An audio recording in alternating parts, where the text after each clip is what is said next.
Hello friends, welcome to my YouTube channel pocket में आसमान। Upcoming episode की update आपके लिए लेकर आई हूँ। जो शुरुआती ट्रैक में दिग्विजय होता है वो अपनी मां नारायणी को कॉल करता है और वो उनसे बोलता है कि मां धोनी की कस्टडी हमें मिल गई है, हम उसे गांधी कुंज लेके आ रहे हैं। तो यहाँ पे उसकी माँ जो होती है वो खुश हो जाती है इस बात से कि चलो फाइनली अब हमारी घर की नन्ही परी हमारे दीगू का वंश जो होगा वो हमारे घर पे आ जाएगी। और यहाँ पे हम देखते हैं वो उसे लेके जाता ही रहता है, पर उसकी माँ उसकी आगे की बात सुनती नहीं है और वो बस एक्साइटमेंट में उसको बोलती है ठीक है तू जल्दी से लेके आ जाओ उसे यहाँ पे। और यहाँ रानी जो होती है वो उसे समझाने की कोशिश करती है कि बेटा देखो तुम वहाँ पे जाओ, मैं जल्दी ही तुम्हारे साथ आऊंगी।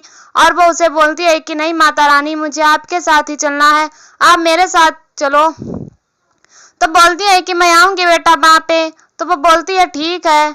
और यहाँ पे हम देखते हैं कि जो दिग्विजय होता है वो उसे देखता है और यहाँ पे वो समझा के धोनी को वहां से भेज देती है। और यहाँ पे हम देखते हैं कि रानी जो होती है वह बहुत ही रोने लगती है कि मैं जिस अतीत से भागने की इतनी कोशिश कर रही थी, आज अतीत फिर से मुझे वहीं पे लेके जाने के लिए बोल रहा है और मुझे तो जाने की इच्छा ही नहीं हो रही है। पर यहाँ पे उसके पापा उसको समझाते हैं कि तू ऐसे हिम्मत हार जाएगी, धोनी को तो तूने कितनी हिम्मत देख के वहां भेज दिया है, अब तू खुद ऐसे हिम्मत हार रही है तो कैसे चलेगा बेटा। यहाँ आई भी उसे समझाती है और उसके बाद वो उसके पापा उसे बोलते हैं कि तू अगर नहीं जाएगी वहां पे तो फिर देख तू और लापरवाह कर कोर्ट साबित कर देगी तुझे कि वो लोग और साबित कर देंगे कि तू लापरवाह है अपने बेटी को लेके, और यहाँ पे इसलिए तुझे जाना पड़ेगा। और यहाँ तभी हम देखते हैं कि जैसे ही धोनी घर पहुंचती है तो दिग्विजय उसे उठाने के लिए निकालता है, बोलता है कि चलो मैं आपको लेके चलता हूँ। तो बोल वह अपना मुंह फेर लेती है और यहाँ पे रानी जो है वह बहुत ही हिम्मत जुटाती है खुद के लिए कि मैं वहां पे कैसे जाऊंगी, क्योंकि वह उसी को छोड़ के धोनी के लिए वहां से छोड़ के उस गांधी कुंज को निकली थी और आज उसी के लिए उसे वहां जाना पड़ेगा। तभी यहाँ पे हम देखते हैं कि दिग्विजय जो होता है वो धोनी को मनाने की कोशिश करता है, पर धोनी जो होती है वो बोलती है कि नहीं मुझे नहीं आना आपके साथ, और फिर वो खुद से ही उतर जाती है और आने लगती है। यहाँ पे हम देखते हैं अनीसा जो होती है वो मुझसे बोलती है कि जैसे इसकी माँ के नखरे हैं वैसे ही इसके भी नखरे हैं, 2 फीट के और नखरे इतने सारे। तब यहाँ पे हम देखते हैं कि जो नारायणी होती है वह उसकी आरती उतारती है और उसका वेलकम करती है। और यहाँ पे हम देखते हैं कि बिरजू जो होता है वह सबको बोलता है कि आज का रानी भी साथ में आई होती तो कितना अच्छा रहता। यहाँ पे कोर्ट ने अगर यह डिसीजन लिया है तो भी हमें समझना चाहिए वो बेटी कि 5 साल से अपनी माँ से दूर रही है, ये चीज नारायणी को क्यों नहीं दिख रहा है। तब यहाँ पे बिरजू बोलता है कि हाँ भाभी मैं आपकी बात से सहमत हूँ। और यहाँ पे हम देखते हैं देवू और ईशान भी जो ये होते हैं वो भी ये बात करते हैं कि आज ये रानी के बिना कैसे रहेगी, इसका तो ये तो अपनी माँ से दूर रहती ही नहीं। तभी यहाँ पे हम देखते हैं कि दूसरी गाड़ी आती है जिसमें रानी उतरती है और वह अपना लगेज भी लेके आती है। तभी उसे देख के सब लोग हैरान हो जाते हैं कि ये भी आ रही है, और क्योंकि यहाँ पे गाड़ी जो होती है उनमें उन लोगों को पता नहीं रहता। और यहाँ पे जो नारायणी होती है वो धोनी को बोलती है कि तुम अपने लेफ्ट पैर से ये कलश को गिरा के अंदर प्रवेश करो। तभी वह बोलती है कि तुम तो आज ये पहली बार हम हमारे घर की लक्ष्मी हमारे घर में आई, तो बोलती है पहली बार कहाँ, मैं दूसरी बार आई हूँ, आपको याद नहीं है क्या। तो फिर वो बोलती है कि नहीं अब तू आ गई है ना, अब तू मेरे को सब याद दिलाएगी। तभी यहाँ पे हम देखते हैं कि रानी को देख के धोनी दौड़ के उसके पास जाती है और उसे गले लगा लेती है। और यहाँ पे हम देखते हैं कि रानी को देख के जो अनीसा होती है और पिंकी होती है वो नारायणी जो ये लोग होते हैं वो लोग बहुत ही शॉक्ड रह जाते हैं कि ये फिर से कैसे आ गई, और फिर वो उसके ऊपर चिल्ला के बात करती है। तभी धोनी उसे बोलती है कि आप कैसे बैड मैनर्स की तरह बात करती हो। तभी यहाँ पे वो बोलती है कि मेरी माता रानी भी मेरे साथ ही रहेंगी इस घर में, उन्होंने मुझसे पिग्गी प्रॉमिस किया है। तो फिर वो बोलती है कि नहीं ऐसा नहीं हो सकता। नारायणी जो होती है वह फिर दिग्गू से पूछती है कि क्या दिग्गू ये सच बोल रही है। ऐसे तो वो बोलती है वो बोलता है कि हाँ माँ, ये मैं आपको यही समझाने की कोशिश कर रहा था कि कोर्ट का ये ऑर्डर है कि धोनी के साथ रानी भी यहाँ पे ही रहेगी। तभी रानी भी उसको समझाती है कि आपको जितनी जल्दी है मुझे इस घर से भेजने की उससे ज्यादा जल्दी मैं हूँ। मैं तो नहीं आना चाहती थी, बस अपनी बेटी के लिए आई हूँ और मैं इसीलिए ये कोर्ट केस नहीं करना चाहती थी, क्योंकि मुझे पता था कि यही सब होने वाला है। तभी यहाँ पे हम देखते हैं कि ध्वनि जो होती है वो उसे बोलती है कि माता रानी, आपने लेकिन मुझे समझाया है ना कि किसी से बैड मैनर्स और रूडली बात नहीं करना चाहिए, तो कि आंटी ऐसे बात कर रही हैं। तभी यहाँ पे हम देखते हैं कि अनीसा जो होती है वो ये सब देख के बहुत उसको भी गुस्सा आता है कि अब ये भी हमारे साथ ही रहेगी। और दूसरी तरफ हम देखते हैं कि जो रानी होती है वो बोलती है कि आंटी आप टेंशन मत लीजिए, मैं जल्दी ही चली जाऊंगी, बस मेरी बेटी की जब तक सर्जरी नहीं हो जाती तब तक हमें साथ में ही रहना पड़ेगा। तभी यहाँ पे हम देखते हैं बिरजू जो होता है वह ये देखता है और खुश रहता है और वह बोलता है कि बहुत ही अच्छा है तू आ गई रानी, अब हम लोग को बहुत ही खुशी मिल रही है। तभी वो कलश गिरा के अंदर आ जाती है ध्वनि जो होती है, और फिर यहाँ पे देवू होती है वो भी उसका वेलकम करती है और उसे लेके जाती है। और फिर यहाँ पे हम देखते हैं कि अनीसा जो होती है वह पिंकी भाभी से बात करती है कि पिंकी भाभी, जब भी मेरे लाइफ में जो भी अच्छा होता है, कुछ भी अच्छा होने लगता है, तभी ये कुछ ना कुछ हो जाता है, और फिर अब तो मुझे ऐसा लग रहा है कि अब मुझे भी अपने घर चले ही जाना चाहिए।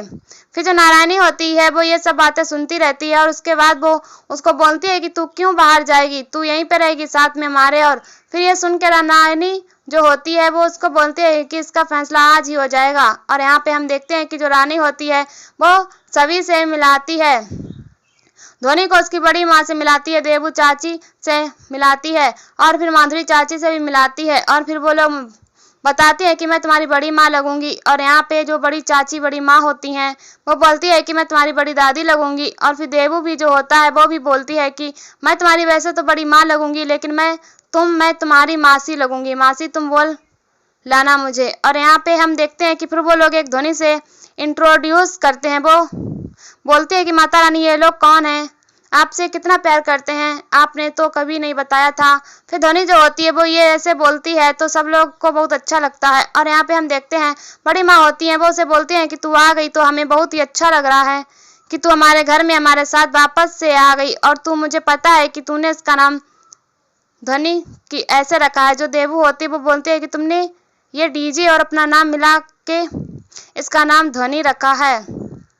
तो वो बोलती है कि क्योंकि तू आज भी डीजे से प्यार करती है ना। तो वो बोलती है कि नहीं देवू, ऐसा कुछ नहीं है, मैं अपनी बेटी से बहुत प्यार करती हूँ, मेरे दिमाग में और रही बात डीजे बहुत आगे भी बढ़ चुका है, वो फिर ये सब मैं अब नहीं सोचती हूँ, मुझे जो भी है मेरा प्यार वो मेरी बेटी है के लिए है। और वैसे भी अनीसा और दिग्विजय की शादी होने वाली है, तो अब मुझे यह सब नहीं सोचना चाहिए। तभी वहाँ पे नारायणी आ जाती है और वह उसे बोलती है कि तू बिल्कुल सही बोल रही है और ऐसा ही होना चाहिए। तो यहाँ पे हम देखते हैं कि देवू जो होती है वह उसे प्यार से समझाती है और उसको बोलती है कि जो नारायणी होती है वो बोलती है कि मेरी बेटी को भूख लग गई होगी ना, तो चलो कुछ खिला देती हूँ।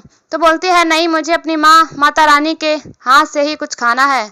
तो फिर यहाँ पे हम देखते हैं कि जो पिंकी होती है बोलती है कि इसने तो अपनी बेटी को कुछ हमारे लिए खिलाफ सिर्फ कड़वाहट ही भरी है। तभी यहाँ पे हम देखते हैं कि जो देवू होती है वो बोलती है कि मैं तुम्हारे लिए पास्ता बना देती हूँ।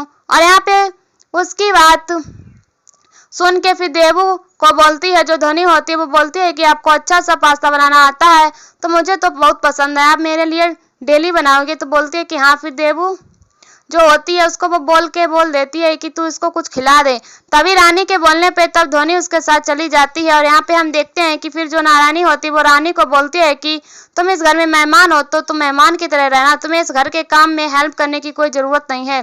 तभी यहाँ पे हम दूसरी तरफ देखते हैं कि जो अनीसा होती है वो दिग्विजय के पास आती है और उसे बोलती है कि तू भी चलना मेरे साथ हॉस्पिटल, कुछ टाइम तेरा वहाँ पे फिर मन बहल जाएगा। तभी यहाँ हम देखते हैं कि दिग्विजय फोन पे बात करता है मिस्टर ठक्कर के लिए कि डॉक्टर ठक्कर ये मेरी बेटी का इलाज करेंगे, और सारे सब कुछ वो अरेंजमेंट कर लेता है कि जल्द से जल्द मेरी बेटी का ऑपरेशन हो जाना चाहिए। और यहाँ पे हम देखते हैं कि अनीसा जो होती है वो उसको बोलती है कि तू मेरे साथ चल। तो बोलता है नहीं, आज मेरी बेटी पहली बार मेरे घर आई है तो मैं उसके साथ ही रहूंगा। तभी यहाँ पर हम देखते हैं कि अनीसा जो होती है वह सोचती है कि ये कितनी जल्दी ये सब हो और ये रानी इस घर से जाए। और यहाँ पे हम देखते हैं कि वो उसे बोलती है कि जो दिग्विजय होता है वो उसे बोलता है कि आई अंडरस्टैंड कि तू क्या समझ सकती होगी, सोच रही होगी। और यहाँ दूसरी तरफ जो दिग्विजय के लिए वो लोग बहुत परेशान होते हैं, देवू, ईशान और माधुरी की कैसे उन लोगों को एक करें। और यहाँ पे वो लोग भी कुछ ना कुछ प्लान करते रहते हैं। और यहाँ पे हम देखते हैं कि जो दिग्विजय होता है वो उसको बोलता है कि अब क्या होगा पता नहीं, बोलता है कि मुझे नहीं पता कि ये सब सिचुएशन में कैसे हैंडल करते हैं।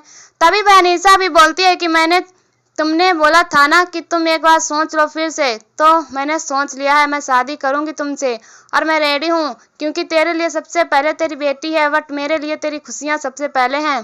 तभी वो फिर से मिस्टर ठक्कर से बात करने लगता है उसकी ऑपरेशन के लिए धोनी के यहाँ। दूसरी तरफ हम देखते हैं कि जो माधुरी होती है वो बात करती रहती है कि क्यों ना हम धोनी की वजह से ही अब ये दोनों साथ में इस घर पे वापस आए हैं, तो अब दोनों एक दूसरे की लाइफ में भी वापस आ जाएं, क्योंकि दोनों एक दूसरे के दिल में ही हैं। अभी वो बस गुस्से की वजह से वो दोनों एक दूसरे को प्यार नहीं जता पा रहे हैं।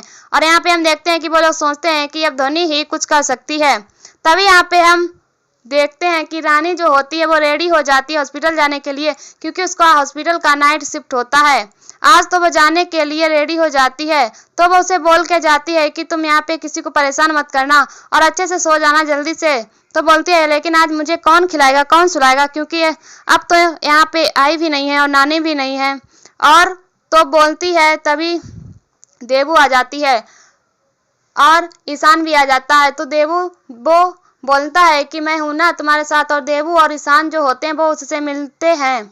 तो वो पूछती है कि ये कौन है, मैं तो इनसे नहीं मिली हूँ। तो वो बताती है कि ये तो आपकी मौसा जी हैं, तुम इसे मौसा जी कर रही हो, कह सकती हो। तो वो उसे बोलती है मौसा, तो फिर वो बोलती है मौसा सा नहीं मौसा जी। तो बोलती है नहीं तुम मेरे को अंकल बोल सकती हो, कूल अंकल कूल है। तो फिर वो उसे बोलती है अच्छा ओके कूल अंकल। तो फिर वो बोलती है कि बताने लगती है कि तुम्हारा नाम तुम्हारी माँ ने धोनी और दिग्विजय डीजे और रानी से मिला के रखा है। तो बोलती है कि नहीं मेरा नाम मेरी माँ को मेरी माता रानी ने इसीलिए रखा है क्योंकि उनको मेरी आवाज़ बहुत पसंद है, इसीलिए धोनी रखा है, क्योंकि साउंड होता है ना धोनी का मतलब। तो फिर वो बोलते हैं कि इसको तो बहकाना बिल्कुल भी इजी नहीं है, रानी की तरफ की ही ये तेज तर रहता है। तभी दूसरी तरफ हम देखते हैं अनीसा जो होती है वो गीता को बोलती है कि ये छोटा सा काम कैसे नहीं हो पाया, वो जो माल था वो अभी तक रिलीज क्यों नहीं हुआ। तो वो बताती है कि मैंने सृष्टि को बोला था।